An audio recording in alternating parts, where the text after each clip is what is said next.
Hello बच्चों, तुम लोग पढ़ा रहे थे क्लास 11 में ऑर्गेनिक केमिस्ट्री। और ऑर्गेनिक केमिस्ट्री में पढ़ा रहे थे electrophilic substitution reactions of benzene.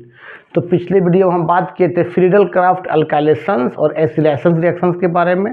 बेटा आज बात करते हैं सल्फोनेशंस के बारे में। तो हेडिंग दो बेटा, सल्फोनेशंस ऑफ बेंजीन। ये बहुत इंपॉर्टेंट है ये भी, सल्फोनेशंस ऑफ बेंजीन। सल्फोनेशंस ऑफ बेंजीन क्या होता है, ध्यान देना बाबू। ये आपका बेटा बेंजीन है।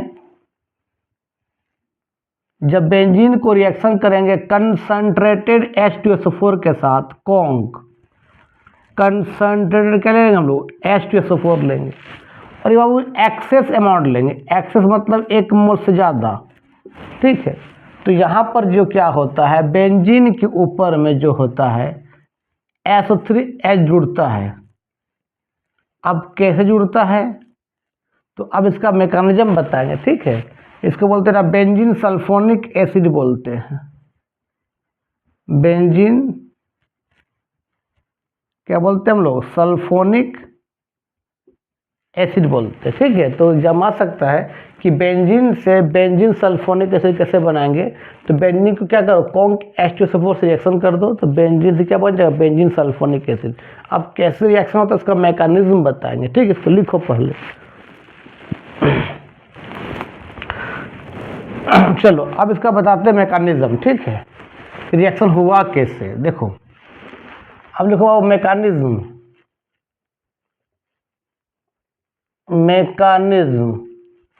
ये हुआ कैसे, तो नंबर 1 में लिखो बेटा, सबसे स्टेप 1 में जो होता है, हम लोग इलेक्ट्रोफाइल को जनरेट करते हैं, स्टेप 1। तो लिखो generations of electrophile, generations of electrophile.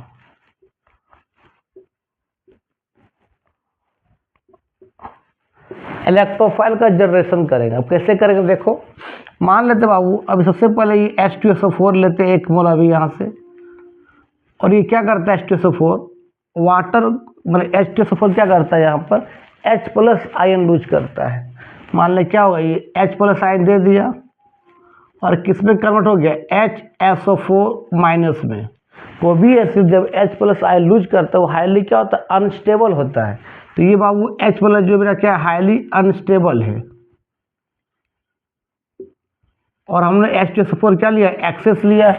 अब यह 1 मोल यूज हुआ और 1 मोल लेते H2SO4। क्या उसको ऐसे लिख सकता हूँ, देखो तो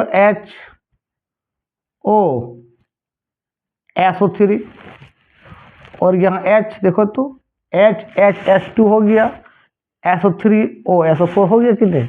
अब तो मालूम है अब वो ऑक्सीजन का एटॉमिक नंबर कितना होता है, 8। कितना रहता है, 2 और 6। 6 के पास इलेक्ट्रॉन है, एक इससे बॉन्डेड है और एक इससे बॉन्डेड है। फिर भी ऑक्सीजन के पास क्या है, 4 इलेक्ट्रॉन क्या है, अनबॉन्डेड, मतलब 2 लोन पेयर। फिर 2 इलेक्ट्रॉन को 1 लोन पेयर बोलते हैं, 2 लोन पेयर है। तो जैसे ही H+ यहाँ आएगा तो H+ क्या हाईली अनस्टेबल है, वहीं चिपकना चाहेगा जहाँ इलेक्ट्रॉन क्लाउडनेस है, यहाँ इलेक्ट्रॉन क्लाउडनेस से जाके यहाँ पर आके चिपक जाएगा इस तरह से, ठीक है। देखो तो अब वो क्या हुआ, देखो तो क्या हो जाएगा, ये H, ये O इसका लग जाएगा, H लग जाएगा, O पर चार्ज क्या हो गया, प्लस क्यों हुआ, क्योंकि ऑक्सीजन ने H+ को लिया। और यहाँ क्या हो, जल्दी बाबू, SO3 क्या हो गया, H हो गया। कोई दिक्कत नहीं। अगर बाबू फ्लोरीन पर प्लस आ जाए, ऑक्सीजन पर प्लस आ जाए, नाइट्रोजन पर प्लस आ जाए, तो ये डीएक्टिव हो जाएगा। ये सब क्या हो जाएगा, ये डीएक्टिव, क्योंकि फ्लोरीन ऑक्सीजन नाइट्रोजन का इलेक्ट्रोनेगेटिव ज़्यादा होता है, वो अपने पास पॉजिटिव नहीं रख पाएगा, ठीक है।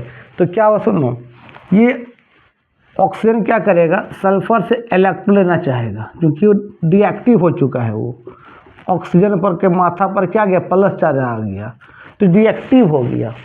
तो सल्फर से इलेक्ट्रॉन लेगा, सल्फर क्या करेगा, 1 इलेक्ट्रॉन ले इसको रिलीज कर देता है यहाँ से। तो अब क्या बन जाए, देखो तो बाबू क्या बन जाएगी, H2O प्लस क्या, देखो बाबू क्या हो गया, SO3H, और S पर चार्ज क्या हो गया, प्लस हो गया। अभी S क्या करेगा, प्लस को न्यूट्रल करेगा, तो क्या करेगा, यहाँ से H+ निकलेगा, यहाँ से क्यों H+ निकले कि H ने 1 इलेक्ट्रॉन दे के प्लस को क्या कर न्यूट्रल कर दिया, है ना। तो ये क्या हो गया, देखो क्या हो जाए, देखो तो ये H2 ये वाला है, ये है, और यहाँ से क्या निकला H प्लस, इस तरह क्या हो जाएगा आपका SO3 हो जाएगा। कोई दिक्कत, ऑक्सीजन आपका सल्फर न्यूट्रल हो गया, क्योंकि यहाँ जब H प्लस निकला तो H ने अपने इलेक्ट्रॉन दे दिया, उसको न्यूट्रल कर दिया। अब ये H प्लस और H2O मिले क्या बन जाता है H3O प्लस, और प्लस क्या बाबू SO3, और इस H3O प्लस को बोलते हैं बेटा हाइड्रोनियम आयन, हाइड्रोनियम आयन बोलते हैं। और ये जो है ये आपका इलेक्ट्रोफाइल क्रिएट हुआ, ये आपका इलेक्ट्रोफाइल है, लेकिन ये इलेक्ट्रोफाइल कैसा है, न्यूट्रल, ना प्लस है ना माइनस है, तो मेरा ये इलेक्ट्रोफाइल कैसा है, न्यूट्रल है। अब तुम बोलो इलेक्ट्रोफाइल कैसे, तो यहाँ पर भी क्या है, सल्फर के पास ऑक्सीजन का क्या है, डेंसिटी कम है। कैसे, मान ले सल्फर के साथ 3 ऑक्सीजन, तो सल्फर के साथ जो ऑक्सीजन होता है 3 ऑक्सीजन वो डबल बॉन्ड से ज्वाइंटेड होता है। और तुमको मालूम सल्फर के पास 6 बॉन्ड होता है, 6 बॉन्ड है, 2 4 6, और ऑक्सीजन का इलेक्ट्रोनेगेटिव वो ज़्यादा है, ये भी अपने तरफ खींच रहा है, ये भी खींच रहा है इलेक्ट्रॉन, ये भी खींच रहा है, तो ये इलेक्ट्रॉन का डेंसिटी कम हो जाएगा। तो कम हो जाएगा तो सल्फर क्या है, इलेक्ट्रॉन लेना चाहेगा, इसलिए क्या आपका न्यूट्रल इलेक्ट्रोफाइल है, लिख लो। और जहाँ इलेक्ट्रॉन की कमी होगा वो इलेक्ट्रोफाइल होता है, वो तो प्लस के फॉर्म में रहता है, न्यूट्रल के फॉर्म में रहता है, तो यहाँ न्यूट्रल के फॉर्म में लिख लो।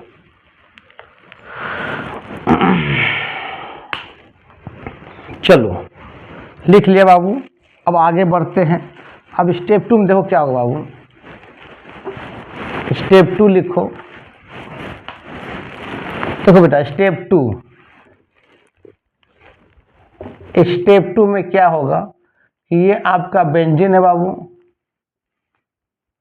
ये आपका बेंजीन है, मान ले सल्फर है, यहाँ इलेक्ट्रोफाइल आया, ये आपका SO3 है, इस तरह से सल्फर पर 3 ऑक्सीजन लगा हुआ डबल बॉन्डेड से, ये भी इलेक्ट्रॉन खींच रहा है, ये भी खींच रहा है, ये भी खींच रहा है, तो ये इलेक्ट्रॉन क्लाउडनेस कम होगा, डेंसिटी कम होगा, तो ये पाई इलेक्ट्रॉन बेटा सल्फर की ओर मूव कर जाएगा। इस तरह से जैसे मूव करेगा सल्फर कितना 7 बॉन्ड हो जाएगा, और सल्फर 6 बॉन्ड रखता है, तो उस समय क्या करेगा, एक ऑक्सीजन और ये सल्फर की डबल बॉन्ड है, वो पाई इलेक्ट्रॉन बेटा ऑक्सीजन की ओर क्या करेगा, मूवमेंट कर जाएगा, क्योंकि 7 बॉन्ड नहीं होगा 6 बॉन्ड होगा ना, इसीलिए।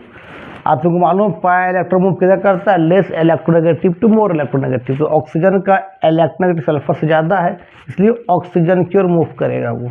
बाबू बता क्या हो गया, देखो तो बेटा आपका ऐसे हो गया रे बाबू, ऐसे हो गया, यहाँ पर पहले से H है, सभी कार्बन कॉर्नर में H है, याद रखना।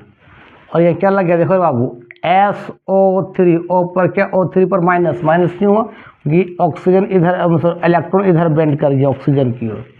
और यहाँ क्या देखो क्या बाबू, प्लस है, फिर ये डबल बॉन्ड है, फिर यहाँ डबल बॉन्ड है, जैसे प्लस आएगा कार्बन पर तो H क्या करेगा, अपने इलेक्ट्रॉन को दे देगा, और यहाँ से क्या निकलेगा बाबू, H प्लस के रूप में क्या होगा, बाहर निकल जाएगा। ध्यान देना बेटा, ध्यान देना। तो अब क्या हो, देखो तो बाबू इस तरह से ये आपका डबल बॉन्ड, फिर यहाँ डबल बॉन्ड, फिर यहाँ डबल बॉन्ड, यहाँ क्या लगे, देखो बाबू SO3 माइनस, और निकला क्या, ये H प्लस, ठीक है। और वहाँ पर क्या था, HSO4 माइनस भी था, तो ये HSO4 माइनस क्या करेगा, ये H प्लस रिएक्शन कर क्या बन जाए बेटा, ये H2SO4 बन जाएगा, ठीक है। यहाँ तक लिखो।